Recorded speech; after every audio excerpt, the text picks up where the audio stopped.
Hello, everyone. Welcome back to another episode of Mind and Muse Crafts. I am Caroline, your host, and I generally come to you from the western side of the island of Puerto Rico in the Caribbean, where I live with my husband. And I guess just like everyone else, these days we are suffering the consequences of curfews and lockdowns and cocooning, whatever you want to call it, due to the COVID-19 virus. And so I haven't been able to be with you for several weeks now, not because we've contracted the virus or anything like that, but because there's been just so much work, real life adulting work. I mean, you all know from wherever you are. Got something bothering me here. Okay, we all know wherever we are around the world that there has been requests on behalf of the different governments that we limit our social encounters, that we stay at home, that we work from home. And what I do as an educator, I am a college math professor. Working from home actually means a lot of work. We have been, for the past week, preparing to move our courses to on some online platform, and that is a lot of work. That is a lot of work. I think it's actually more work than actually going to my daytime job and actually offering my lectures. I mean, it's a lot of work. How do you place material online where there won't be any human interaction so that students can understand what you're explaining in an area that everybody knows is so taboo for so many people, which is mathematics? It just hasn't been easy. There's been a lot of things to think about and a lot of trying out different things. And although I record for you guys every couple of weeks, it has been chaos trying to record my classes online. I mean, usually when I record for you guys, I'll record on a weekend or a weekday where the next day I'll be at work and they've got a T1 line, a very different form of connection than my broadband at home, and so I can get a podcast up in 20 minutes. But from my home, to get a podcast up, trying to keep it from under an hour, it usually takes about 10 hours. So I teach 3 different courses, and if I am going to upload a video with my lectures, some of those courses are 2-hour courses, and obviously I am not going to do a 2-hour lecture online. I don't think anybody could sit through it. I mean, at the university, they sit through it because they actually don't sit through it. They get up, they go outside, they get something to drink, they come back, they look at their cell phones while they're pretending to listen to me. I call on them, I ask for participation, I ask them questions. So, it's a different way. It's a different way trying to put educational material for self-learners basically online. And at the same time, you're trying to not have them abandoned, have them feel abandoned. So you're trying to have an online presence where you answer their messages, where you publish things to forums or to bulletin boards, and they have to participate in the discussions. It's not easy. It's difficult. And whoever thought this was going to be easy, that we were going to be able to do this in 1 week, was crazy, out of their mind crazy. I mean, I have been using different platforms online to enhance my courses, but it's not the same. I mean, I am there, I answer questions, I show procedures, and they go online and they do their practice sessions. That's fine, but this is a whole new world, people. It's a whole new world. We're evolving to a whole new world in all ways, and at least in my respect, in education. So it hasn't been it hasn't been easy, is what I'm saying. So I wasn't able to be here and be there at the same time. I still don't know if I'm going to be able to be here and be there. You practically work 12, 14 hours a day, and I have 2 jobs this semester. So it has been hectic and it has been time consuming. And it was Saturday today, or it is Saturday today. And I just decided, well, you know what? I'm not going to work anymore for those regular jobs. I'm going to do something that I want to do, which is to podcast and to share with people online that are feeling lonely or that just need something to keep their minds occupied, what I've been doing the past couple of weeks that we haven't been talking to each other. So here I am. Welcome to another episode. If you are a returning viewer, thank you for returning. I hope we can have this little chat and catch up with what each of us has been doing, and in that 45 minutes or 1 hour that you will spend with me here, that you will be entertained enough to get your mind off everything that's happening in the world, everything everybody's saying about what's happening in the world, and everybody's opinion about what's happening in the world, and just take a break. Take a break from all that. If you are a new viewer, well, I welcome you. I welcome you to my crafty side of the internet, and it's also the crafty side of my life, because as you have heard in our beginning introduction, my life is usually not so crafty from normal, whatever normal means nowadays. But yes, what I do for a living is not very crafty at all. But I welcome you. I hope this is not the last time that you'll be here. I hope it's not the last time that I'll be here. What I can tell you is that I can't promise anything, but I will try. I will try, because I think catching up in this virtual way is probably the next best thing to being able to actually go visit somebody and have any form of conversation. I know this is kind of one way. Every once in a while I will ask you something. For example, how are you? How have you been doing? What type of modifications have you had to do to your life for the last week or maybe for the upcoming weeks? Have you been ill? Let us know. You can't answer these questions directly, but you can write down below, and we can all try and come back to this channel and try and respond to all of those comments that you guys leave below. So I know a lot of people have probably been asking you to do the same thing, because there have been many people who have increased their online presence due to the current crisis and trying to keep people in their cocoons, but at the same time out of their cocoons, in that they don't feel isolated or alone, and that they know that there are other people out there going through similar situations, and we can share how we have been coping with this situation. And so yes, I know a lot of people have increased their online presence, so thank you for stopping by here, and I hope that I can be of some help, of some company, and of some consolation to you in this very difficult time. So, knowing that we're all in the same situation, let's talk about what I've been doing other than teaching from home. I have continued to work on some of the projects that you have seen in previous episodes. I mean, since I haven't been at home doing absolutely nothing, I haven't been able to dedicate 100% of the time. And, your mind doesn't always let you do that anyway. So I'll give you a catch-up on what I've been doing in a moment, after I talk to you a little bit about what I'm wearing. Although I am not wearing a crocheted item or a felted item for you this morning, I am wearing 2 pieces of jewelry, one I have made and one that I purchased recently. The earrings that I've made, I think they've come out at other times on the podcast, because they are one of my favorites. I mean, it's one of these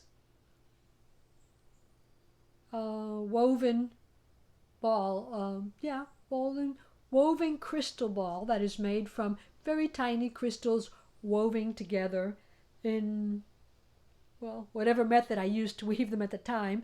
I've had them for a while, but they've always been a favorite make, because they're small enough to not bother, not weigh anything. They're large enough to be seen, and they're a little bit glittery because of all the colors, so they're not gloomy. They are a little bit happy, and it was the only thing that I could find today to match the necklace that I have on. The necklace that I have on, I purchased at, I'll be totally frank with you, I purchased it from from an online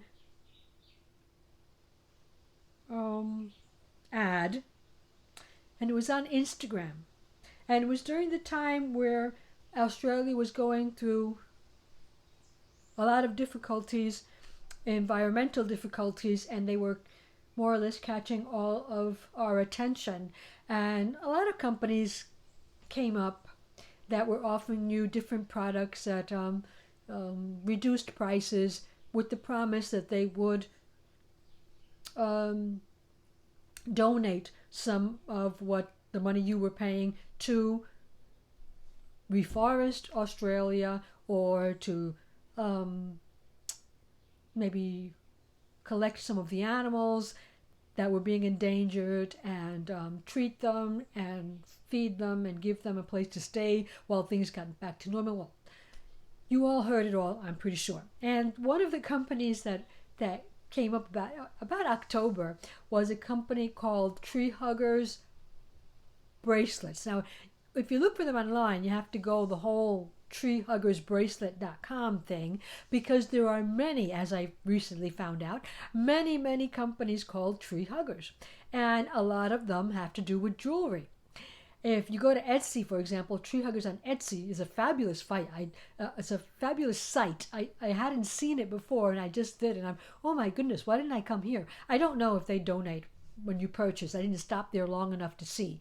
But this company is called treehuggersbracelets.com, and they only started recently. So I have to really be honest, and I didn't know if it was going to be a scam or not. It was a company that promised that for every product you purchased, they would plant a tree. And now that I think about it, they didn't really say they would plant a tree in Australia. So, yeah.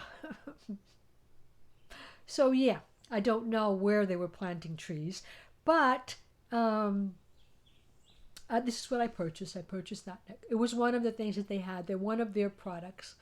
If you go to treehuggersbracelet.com, you can't see those.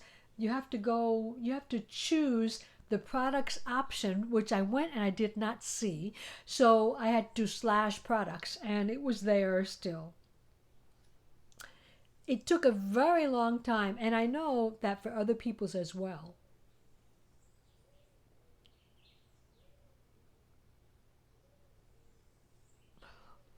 It took a very long time. I think it took more than a month, maybe even more than 2 months to get here. They actually have an announcement right now. Once you purchase, and say you purchase with your email address, they sent messages out saying that they were overwhelmed at the moment, and that they were having a very long period of in between manufacturing and shipping, and but I finally got it this week. I really honestly didn't remember. I don't know what made me buy it in copper. I don't know if it was thinking that the copper looked more like a tree. I don't know, because most of my jewelry is probably by now gold filled, because it's really hard to get any carat of gold that isn't too expensive for my budget, and silver, but I don't know. I don't know what made me buy is in copper. I don't know, but I did, and I had been wanting for some time to make one of these trees. I watched several videos, but it always seemed so overwhelmingly complicated. Not difficult, but maybe complicated. I mean, the people that were doing them on the videos, they had a lot of practice, and it looked very easy for them. But I am well beyond, I am well beyond believing that what you see on a video, what I see on a video, I can actually get done in the same time span or with the same easiness that the experts that are making the videos can do. So yeah, I purchased one, and just recently got it. So I can't tell you go running to do this. I actually wouldn't recommend it. Like I say, I thought it was a scam for a while there, but it was maybe, I don't know if it reached $20, and at the moment it was a tender moment, because so many things were happening in Australia that, I mean, I was looking for places all over, anywhere that said they would donate half of what the cost of the item or all of it even got my attention. So it might have been a mistake, but I did get what I ordered, and I don't know if they planted the tree, but I did decide to wear it today on this podcast so that I would have at least something handmade. I can tell by looking at it that it is handmade. Yes, handmade is still a good way to go. Maybe, well, like I say, I was going to say maybe in these days that I am not going to work. I mean, I do have some extra time. It takes me an hour and a half to go to work in the morning and an hour and a half to come home in the afternoon. So those are 3 hours of a day that I can dedicate to handcrafting. I haven't been doing that. I have been dedicating it more to actually working because there's so much to get done. But yeah, in the near future, if this continues to be an extended curfew, an extended lockdown, then I might do it.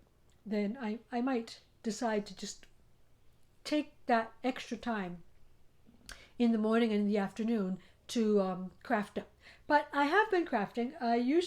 Clarissa, my daughter, usually calls me at least once or twice a day, depending. And though, like for half an hour while she gets to work, we'll talk. And while she talks, I work on the projects that I can.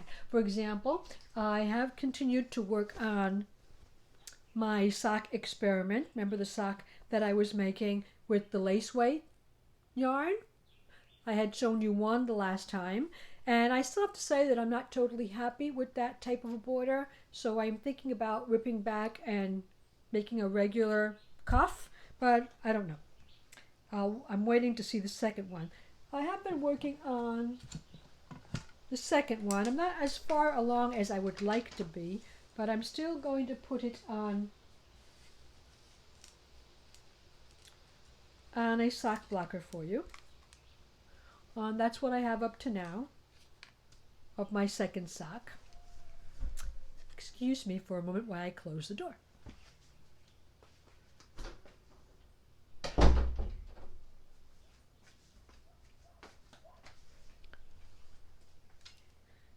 Okay, I don't have any idea if I'm at the same place because I had to get up for a moment and close the door because a lot of people are home from work. Plus today is Saturday, so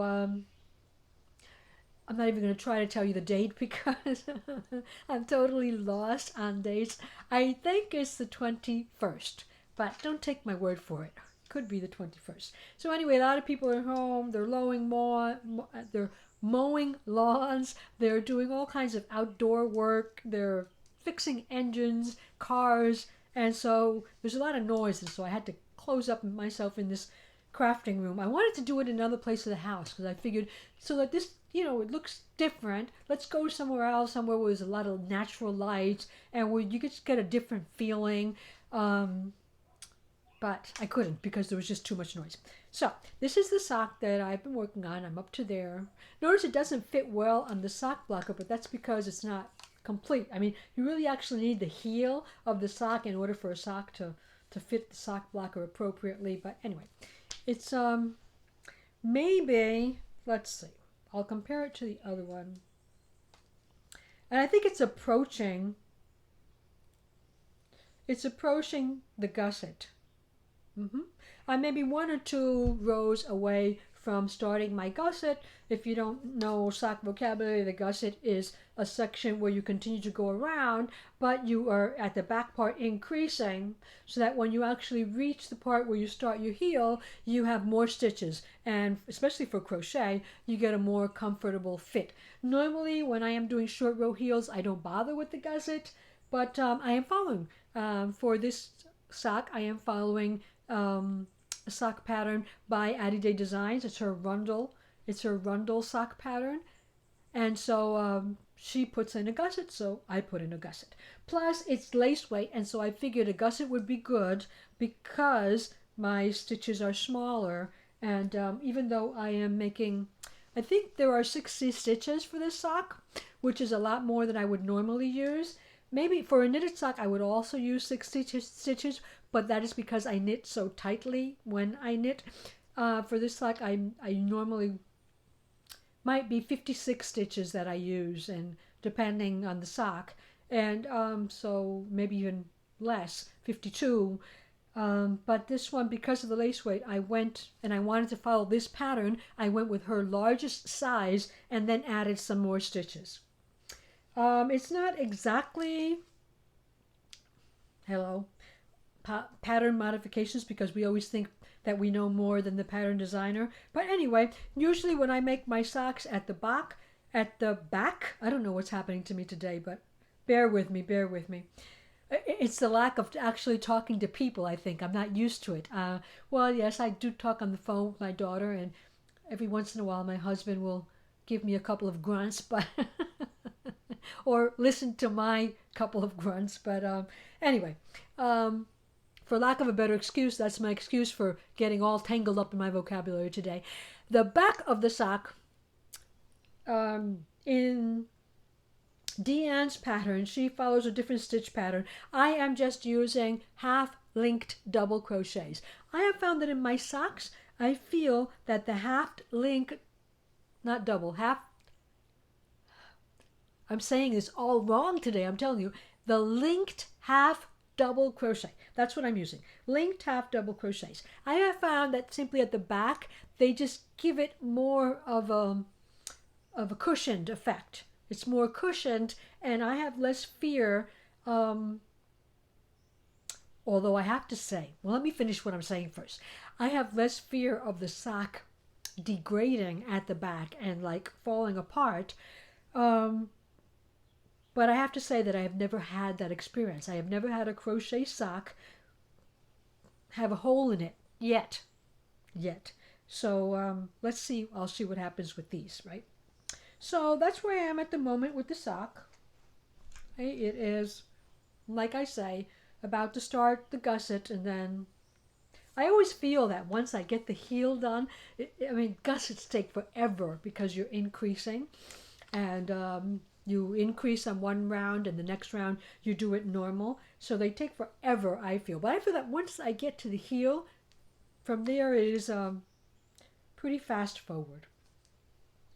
But so that's one pattern. I guess you probably would have expected me to finish it by now, but let me tell you one thing.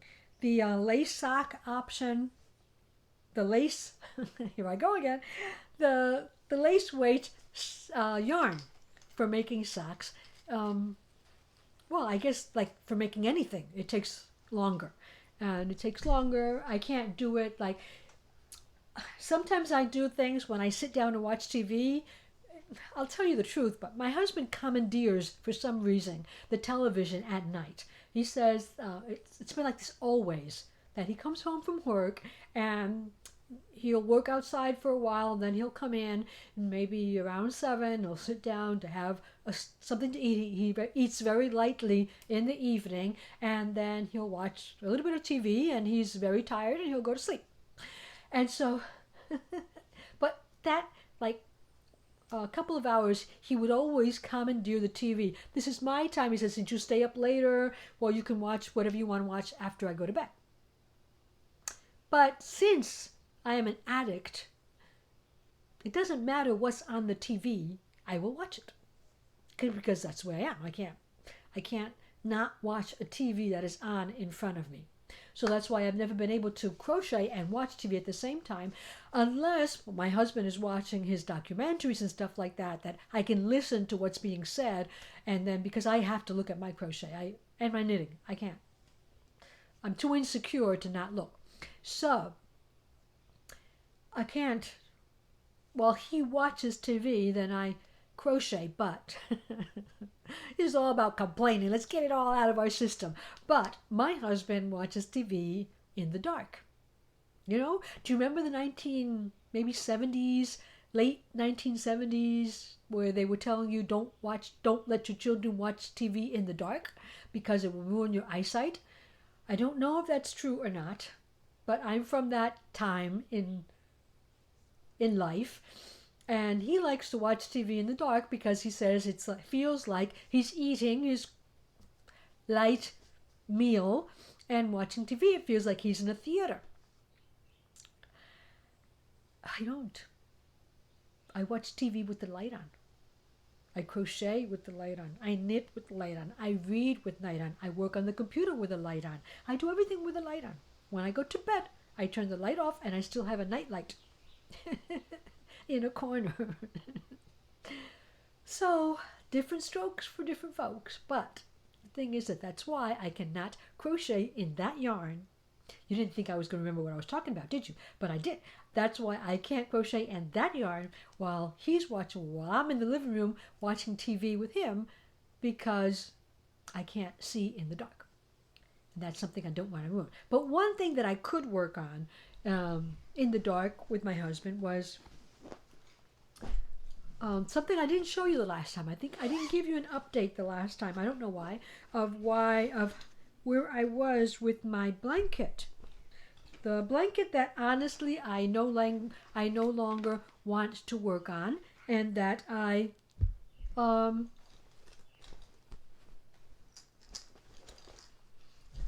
but I have continued, because why do I no longer want to work on it? I guess it's because of the colors. We're approaching spring now, and these colors are too autumnal for me, too dreary.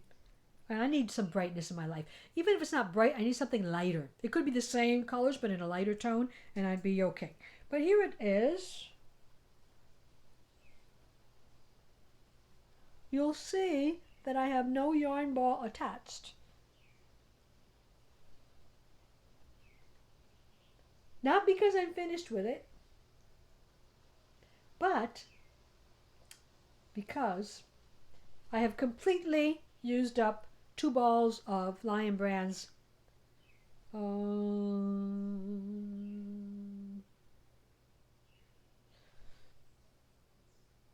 what's it called? Not a wizard. What's the other word for a warlock? I know they're not exactly the same, but anyway. This is the warlock colorway. And so I'm going to take a break for a minute. No, I'm not. I'm going to continue. Okay. So this was the pattern and the video tutorial by Fiber Spider. And he has, I think that's one of the channels, the tutorial channels that I enjoy the most lately, because he's got so many pretty things there. I know that because of some of the people that I follow on Instagram, I know that the virus shawl anniversary is coming up, and there are a lot of people that are big fans of that shawl pattern, and he has made a tutorial for the virus meets granny, and so he has combined the virus shawl with the granny stitch. I've been thinking about doing that for a while now, but he also has so many other shawl patterns, blanket patterns, and he actually works them all out with you. He also does some knitting tutorials. I've seen them, but I mostly follow the crochet ones, and this is one that I want to finish, but I didn't know if 2 balls was going to be enough. Now I know that it's, I guess, what do you think? A throw? You could use it as a throw right now. I can cover up, like if I'm sitting on the couch, I could cover up part of my body if I ever was in a situation where I was sitting on the couch in my living room and I was actually cold, because that doesn't happen a lot in the tropics. Maybe one day out of the year. But anyway, this is the way it looks on the back. And I actually like it on both sides. I think that on the back, it almost looks like a typical granny square. Of course it can't be, because it's only got 2 double crochets. The middle stitch is double treble, and so that's what creates this spider effect, because you double treble down to the next double treble and you connect all these lines going down. I've made tons of mistakes, but it's also a great stitch pattern for hiding your mistakes, because I've been doing it in the dark, and because I have been doing it when I talk on the phone. It's also the pattern that I can get out and talk on the phone for a while I crochet it. So yes, there are some corners where I didn't do the 6 double crochets, and there are some places where I messed up, but it's covered up because a lot of those colors are dark. You can't, I guess you'd probably have to look at it really, really close, and you could actually see those mistakes. But Not from afar, not from afar. I have one ball left of this Warlock colorway. So, I think I can go for it. Like I say, because it's so dark, I don't really reach for this as much as I want to, but I do want to finish it.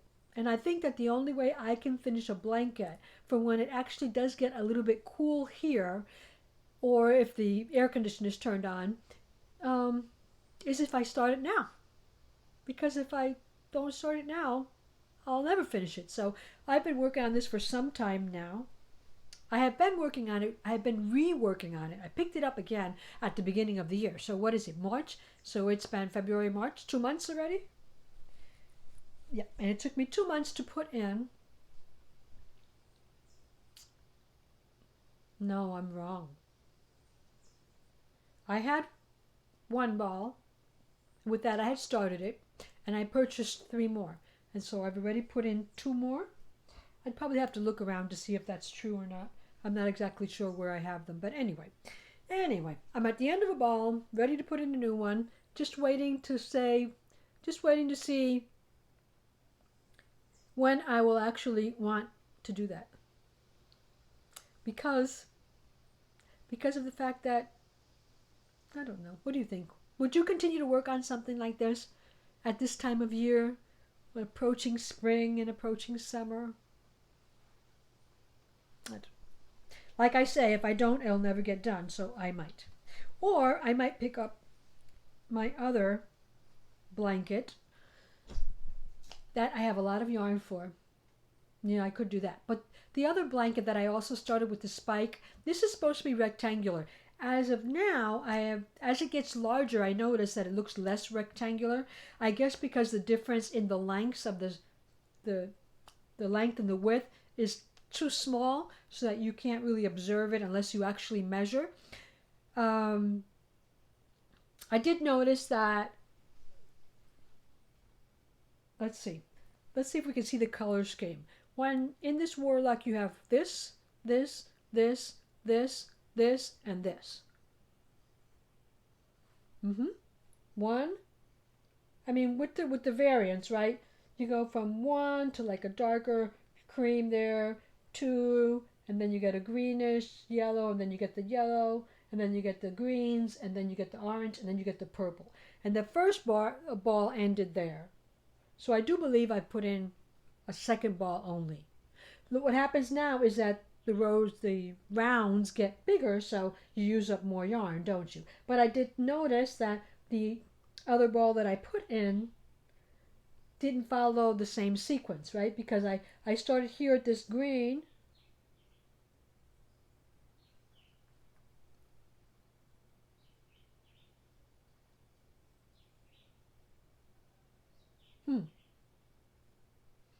Because then I had the cream, the darker cream, then the lighter cream, then the purple, then the oranges, then the greens. All my greens were like together there. And so, the colors are not, in each ball you don't get the same color sequence. That's what I meant. So if that bothers you, then you'll have to fix it by breaking your yarn or adding the colors yourself. Separate the ball into its different colors and then add them yourself. But I don't want to do that. Me? No, I wouldn't want to do that ever, never in the life. Okay, so that's 2 down. I've only got one more thing to share with you in terms of the projects that I am working on. No finished projects at all, because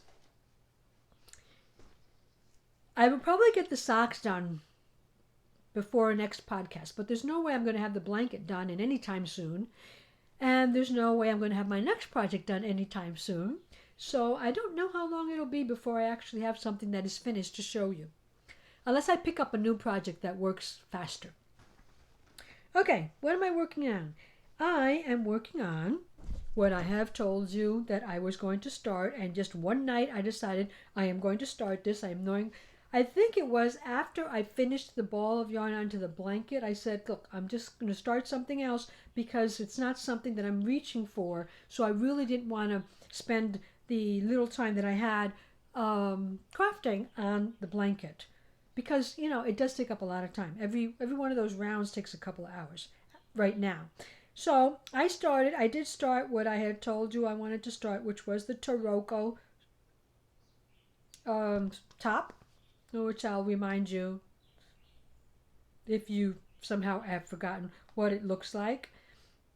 You know, and some of the patterns that I have purchased, I don't think that they put in the best photo of their article, their garment or whatever. In this case, it's a garment.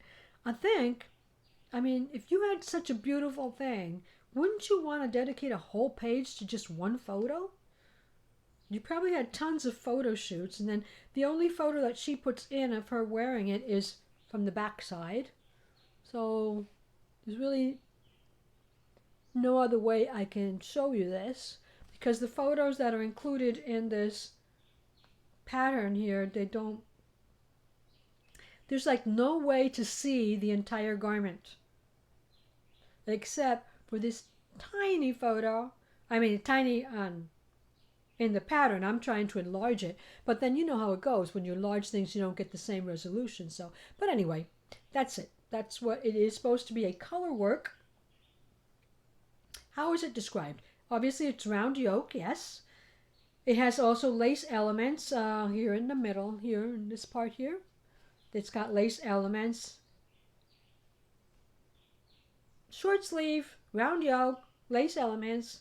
But, I mean, the thing that attracted me to it is that it's actually crochet colorworks, and it's funny that none of that is in the description. Maybe the actual definition of what makes a colorwork sweater is different. I mean, it's colorwork for me. I don't know. Maybe it's called some other way, but however else it's called or however else you would describe it, it's not written in the description that the author has given or the designer has given her pattern. So I'll just call it whatever I feel like calling it, right? Right. So for me, it's colorwork because you're changing colors here, and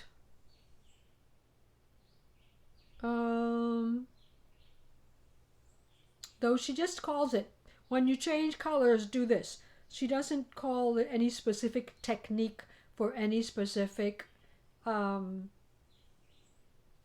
type of crochet. So I'm going to call it color work, and I'm going to show it to you. Oh no, I'm going to have this I'm going to build up the climax because I've been working on it for so long. Well, these are my color choices. These have been my color choices. This is the Kobasi. These two are Kobasi yarn.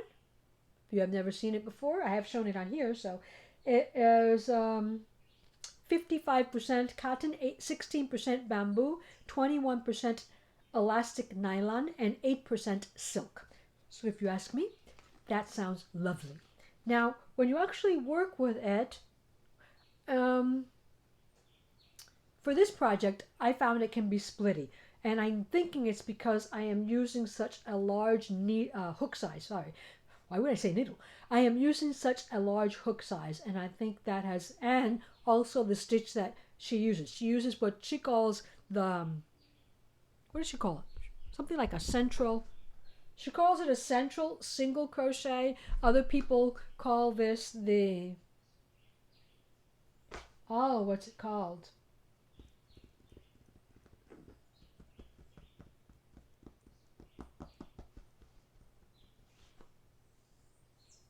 Slipping my mind. I see. So I'm just not going to say it because I can't remember it. It might come to me later on. Who knows? Anyway, she calls it the central single crochet because instead of working underneath the stitch as normal, you work inside the V below it, and in the V below it is not an easy task when you're working with fingering weight. So she uses a very large hook and a very loose gauge. I mean, when I say loose gauge, You have to imagine what you think would be loose and still make it looser. And if you can do that, it's wonderful to work with. If you can't, you can't. There's no way you can do this with a tight gauge. It has to be, I mean, you have to leave the yarn so much looser than you actually believe you have to leave it, so that you can get into those V's without any problem, and actually work up a little bit of speed if that's important to you. Because I know that some people have said that they didn't want to do it in that stitch because they thought it was going to be too slow. And I am a product based crocheter. I like to see things done, and I suffer through the process when it takes too long, and to the extent that if I fumble up, I don't want to rip back because I don't want to have to redo what I already did. And so sometimes I'll just leave mistakes in what I do because I don't want to have to do the crocheting all over again. And forget about the knitting. I'll never redo knitting.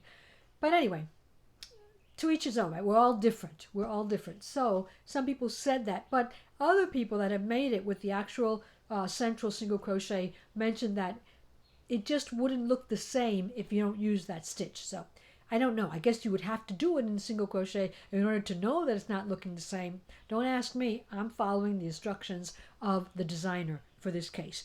So these are my colors. I guess that's some type of turquoise, and this one is called Seattle something or other. So it's like a gray tone. And this one is actually a lace weight.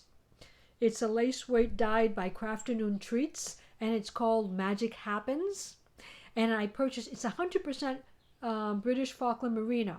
I purchased it a long time ago, and you're going to say, whatever made you combine that? I mean, this is really easy to make a garment with, and it's elastic, it stretches. Not so much the merino, but I just thought it looked so well.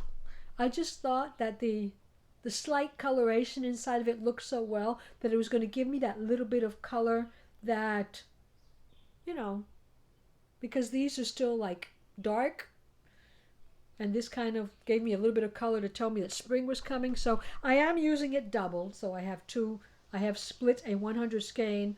I have split it into two. I don't think they are exactly the same, but there's tons of yarn here, so I'm pretty sure I'll have enough. And so this is where I'm at the moment. This is where I'm at the moment. I'll share it with you. Right? This is where I'm at. Isn't that beautiful? It's far away, so you can't see all my mistakes, but it's got a lovely neckband. And then you go into these. I don't want to tell you what they actually look like to me. Maybe I would say a baby bottle nipple. That's what they look like to me. And then, because this color is not the main color. This is a secondary color. The main color is actually, for me, this blue, because it's what I used second. I wanted this to be the main color, but I didn't get it to be one because I picked the wrong color when I started this. So I'm using this. And here's the third color. It's actually, you can see this one a little bit better far away, because if I get close, it just blows out, I think. So can you see the little blotches of color that are there? Well, that's where I'm at. One thing, I'm not going to put it on because I'm not going to. I can, but I'm not going to. I have to take my glasses off and everything. Jeez, you're a tough crowd to please. There you go. How do you think that's going to look? I can't even see myself because I took my glasses off, so you guys got to tell me. How do you think that's going to look?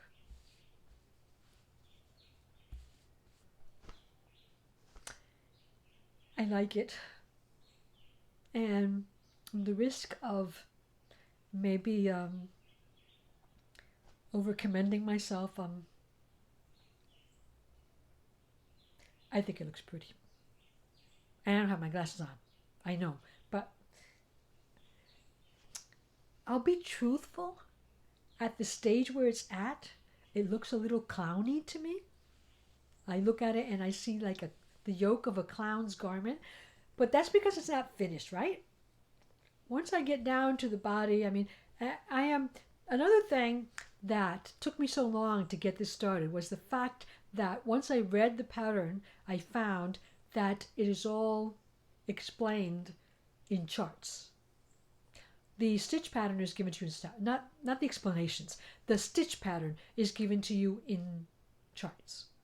And I have followed charts before. As a matter of fact, the first chart that I followed was a pretty complicated one, and I was able to do it, well, with a couple of mistakes here and there, but yeah, it was okay. But laziness got over me. Sometimes you just want people to tell you, do this, and you want to be able to do that. You don't have to want to think. But the charts are not difficult to follow at all.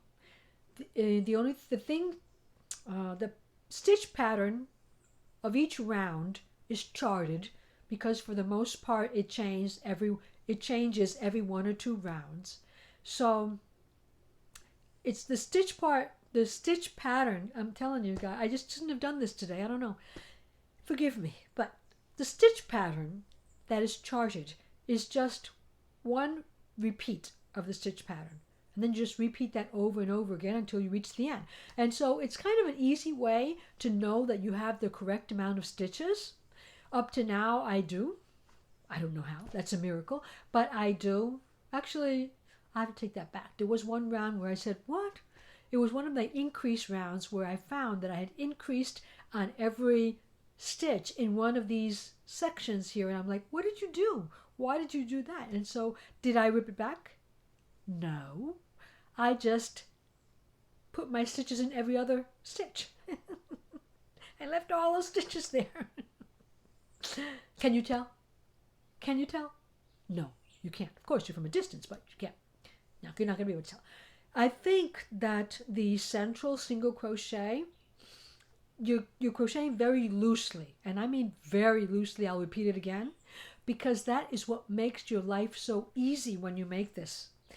If you don't crochet super loose, you just can't get it done. But if you do crochet super loosely and you use a hook, remember this hook? I've been making this with my, this is not it. This is the hook that I'm using for the blanket. I'm using this hook to make the blanket because I wanted to see that they said that with this hook you could get very consistent stitches, and I wanted to see if I could see a difference in my stitches when I used this hook. The answer for granny stitch? No. Maybe I'm already consistent. Maybe that's why I can't see a difference. But I love the hook. I love the color, and I love the actual, not only the handle. I do feel that for the way I crochet, I'm a pencil holder. I love it. I love the smoothness of it. I love the body of it. I keep my hand here now. I usually would go down to here, and that's not good. So now I get to keep my hand up here. And I just actually, I don't know if you could ever see that but I actually just love the hook itself. It is different somehow to all the other actual hooks. And though I'm not using that one, I'm using its brother or sister somewhere that I showed to you before. I'll just show it again. I am using, this one is 4 millimeters, this one is 5, and that's the one I'm using for this. Now look at that. You want me to get up closer? No, I don't want to because you'll see my mistakes, but anyway. Look at that and tell me if you can see that that's being done with a 5 millimeter hook.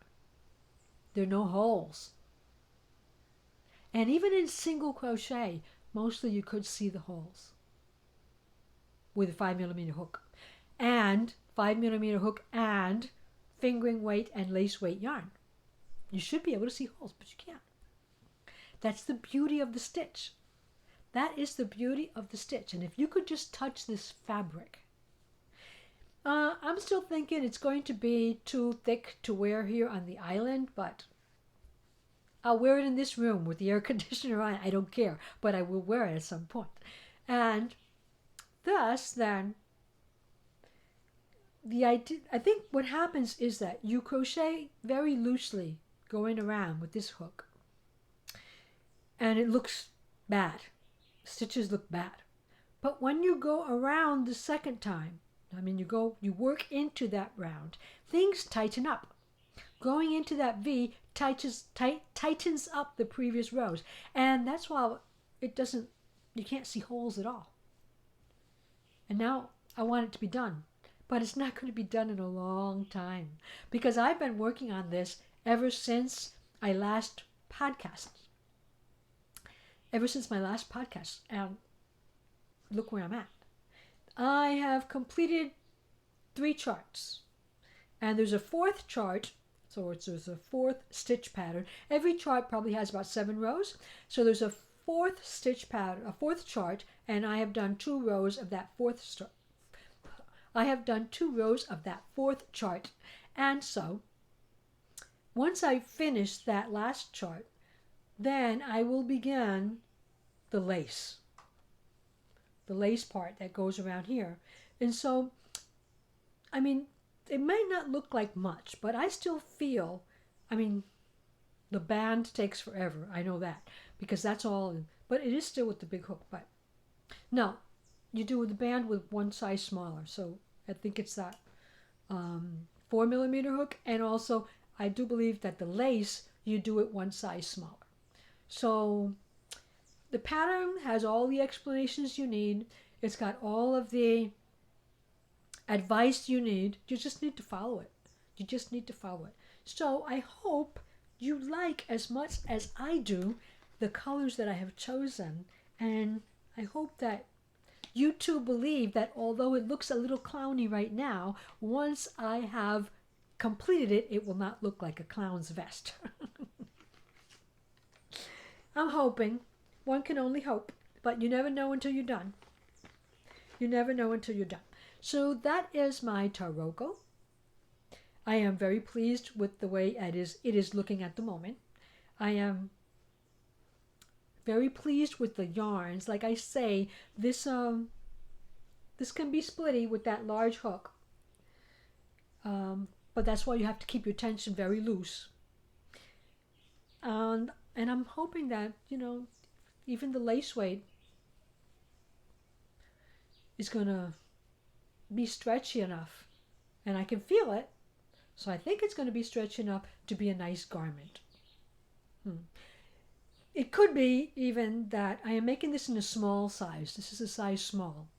It could be that, being that I've probably got some 4 or 5 rows more to go before I start the lacy part of the yoke,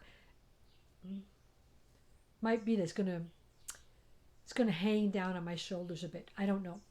But I thought the small would be too small, even though some people that more or less looked my size said that they had done it in small and thought that if they did a second one, they would do it in extra small.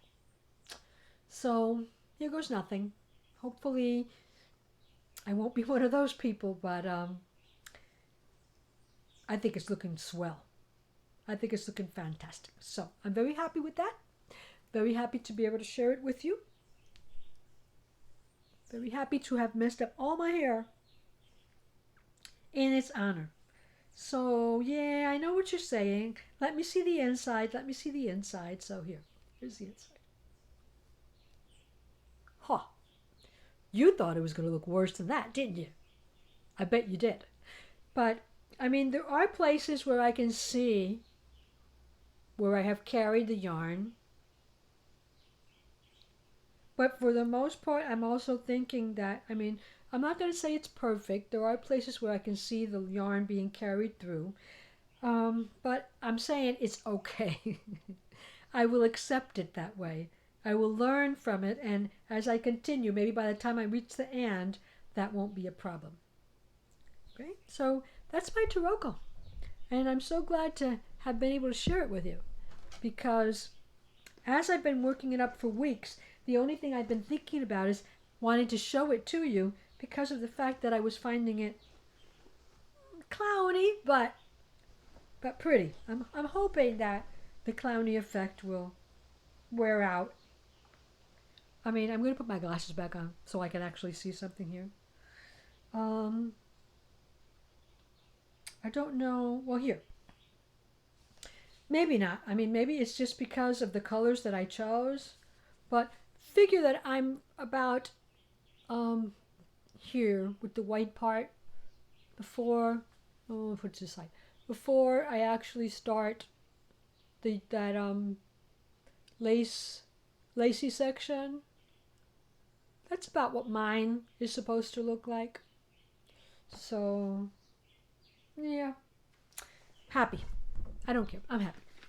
So, guys, I mean, other than wishing you that keep yourselves as busy as possible. That's why crafting is so important during these times. If you're a crafter or if you know somebody that needs to get their mind occupied, this is a good way to do it. Most people say that they like doing mindful projects because it totally keeps their mind off other things, that if they just work on these mindless projects and their mind keeps going back to the current situation. I can't say I've had so much to do that I really haven't had all that much time to actually put my mind on how much worse this is going to get or whatever. But I have hope. I have hope that we are following the advice of those that know more about this and that we're not being, and I guess I'll use the word ignorant. We're not being ignorant to believe that because everybody else says it's a crisis is all the more reason to believe it is going to blow over in a couple of weeks and nothing is going to happen. I don't think we should think that way. It's better. It is better to be able to look back and say, we did all we could and we're still here, than to look back and say, if we would have done all that we could have, maybe we wouldn't be here. We don't want to be saying that, do we? So, you keep your family safe. You keep your loved ones safe by cocooning as much as you can, or isolating yourself, or social distancing yourself, whatever you want to call it. But you do that for you, for your family, for your neighbors, and for all of the other people in this world. We need to do this. So I hope to be back in a couple of weeks. Keep yourself safe, keep yourself healthy, and keep yourself crafting. Bye for now.